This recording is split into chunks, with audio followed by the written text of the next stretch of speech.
2002 সালে মুখ্যমন্ত্রী কে ছিল? জ্যোতি বোস।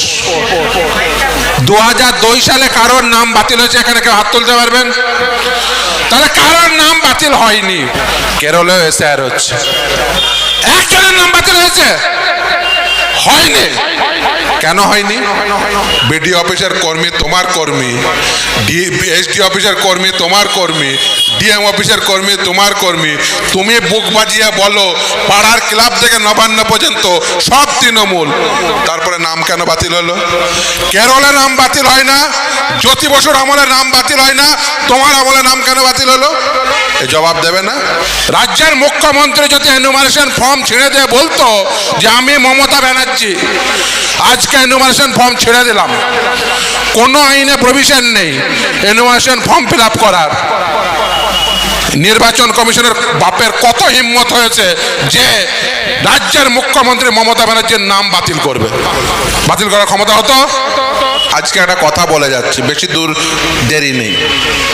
আগামী 4 তারিখ ভোটের রেজাল্ট, আজকে থেকে বেশি দিন দেরি নেই। 23 তারিখ আপনারা ভোট দেবেন। আমি বলছি যদি 4 তারিখে দেখেন যে তৃণমূল কংগ্রেস আর ক্ষমতায় আসবে না, 5 তারিখে দেখবেন ওই পার্টিটা উঠে গেছে। কেন? তার কারণ আপনি তৃণমূল কংগ্রেসের সব পাবেন, চোর ডাকাত সব পাবেন, কিন্তু আদর্শের জন্য তৃণমূল করে এরকম পাবলিক একজনও পাবেন না। চন্দনরা আদর্শের জন্য সিপিএম করে। এই মেদিনীপুরে একসময় কি বলা হয়েছিল যে লাল ঝান্ডা থাকবে না, আজও লাল ঝান্ডা আছে। আর লাল ঝান্ডা কি বলছে? লাল ঝান্ডা প্রার্থী বলছে আইএসএফ সমর্থিত প্রার্থী হিসেবে এতক্ষণ ধরে বলে যাচ্ছিল কৃষকের কথা, শ্রমিকের কথা আর কর্মসংস্থানের কথা। এই সিপিআইএম একটা ইস্তাহার প্রকাশ করেছে। ইস্তাহার প্রকাশ করে কি বলেছে? এই যে আইএসএফ এর খাম দেখছেন, এই খামে করে এই আমার বাঁ দিকে একটা বাড়ি, সামনে বাড়ি, ডান দিকে বাড়ি, আমি জানি না এই বাড়িতে কজন চাকরি করা লোক আছে। এই লাল ঝান্ডার পার্টি বলছে, এদের ইস্তাহারে প্রকাশ করেছে চন্দন মাইতিরা যদি ভোট দেন এবং লাল ঝান্ডা যদি ক্ষমতায় আসে, তাহলে এই আইএসএফ এর খামে করে প্রতিটি বাড়িতে অ্যাপয়েন্টমেন্ট লেটার আসবে, প্রতিটি বাড়িতে একজনের করে চাকরি থাকবে। আপনারা এই মুহূর্তে দাঁড়িয়ে আমি জানি না আপনার এলাকায় কজনের নাম বাতিল হয়েছে। এখানে যারা আছেন তাদের কারোর নাম বাতিল হয়েছে? ওই যে হাত তুলছেন, নাম বাতিল হয়েছে। আচ্ছা, এই যে এসআইআর এই যে হচ্ছে, এটা কোন দিনের সাথে লিঙ্ক করা হচ্ছে? কোন সালের ভোটের সাথে? 2002 সালে মুখ্যমন্ত্রী কে ছিল? জ্যোতি বোস। 2002 সালে কারোর নাম বাতিল হয়েছে? এখানে কেউ হাত তুলতে পারবেন? তাহলে কারোর নাম বাতিল হয়নি। তাহলে 2002 না হয় বন্ধু নির্বাচন কমিশন ছিল, আমি ধরে নিলাম। এবছর এসআইআর হচ্ছে, তাহলে এবছর এসআইআর কি শুধু পশ্চিমবঙ্গে হচ্ছে? না, 11টা রাজ্যে হচ্ছে। লাল ঝান্ডার পার্টি আর একটা রাজ্যে ক্ষমতায় আছে, রাজ্যটার নাম কি? কেরল। দেখুন, বর্তমানে নাম হচ্ছে কেরালাম। তার মুখ্যমন্ত্রী লাল ঝান্ডার মুখ্যমন্ত্রী। কেরলেও এসআইআর হচ্ছে, একজনের নাম বাতিল হয়েছে? হয়নি। কেন হয়নি? আপনার এই নন্দকুমারে আপনার এই যে ভোটার লিস্টের কাজ কে করেছে? ও কি দিল্লি থেকে লোক এসেছিল? গণেশ কুমার এসেছিল? আপনার বাড়িতে এসেছিল গণেশ কুমার? আসেনি। আপনার বাড়িতে গণেশ কুমার নোটিশ পাঠিয়েছিল? পাঠাইনি। নোটিশ কে পাঠিয়েছিল? বিডি অফিসের এই আরো কাজ, ইলেকশনের কাজ কে করছে? বিডি অফিসের কর্মী, এসডি অফিসের কর্মী, ডিএম অফিসের কর্মী। ইলেকশন কমিশনের ওই 12-13 জন অফিসার রয়েছে, ওই যারা কলকাতায় বসে থাকে, ওই আমার ওই চেম্বার আছে তার পিছনেই অফিস, তো 12-13 জন আছে, বাকি সব তো দিদির কর্মী।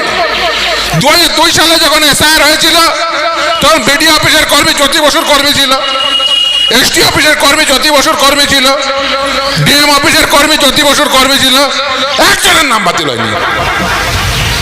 আর এবছর বিডিও অফিসের কর্মী তোমার কর্মী, এসডি অফিসের কর্মী তোমার কর্মী, ডিএম অফিসের কর্মী তোমার কর্মী, তুমি বুক বাজিয়ে বলো পাড়ার ক্লাব থেকে নবান্ন পর্যন্ত সব তৃণমূল, তারপরে নাম কেন বাতিল হলো?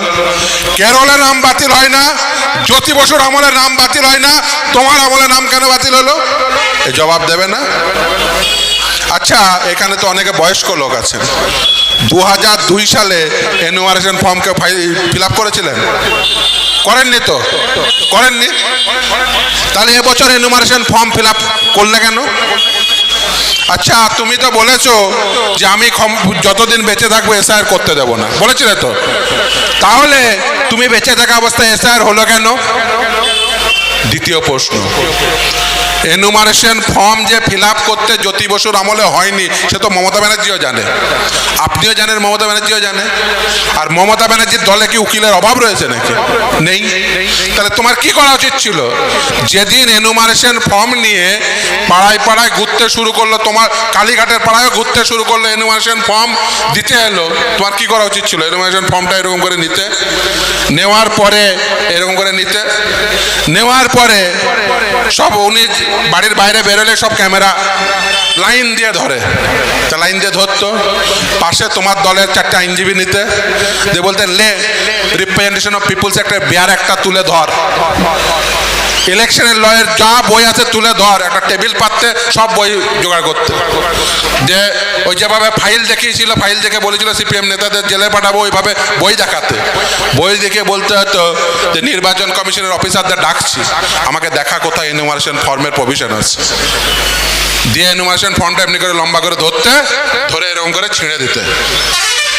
রাজ্যের মুখ্যমন্ত্রী যদি এনুমারেশন ফর্ম ছিঁড়ে দিয়ে বলতো যে আমি মমতা ব্যানার্জি আজকে এনুমারেশন ফর্ম ছেড়ে দিলাম, কোনো আইনে প্রভিশন নেই এনুমারেশন ফর্ম ফিল আপ করার, নির্বাচন কমিশনের বাপের কত হিম্মত হয়েছে যে রাজ্যের মুখ্যমন্ত্রী মমতা ব্যানার্জির নাম বাতিল করবে?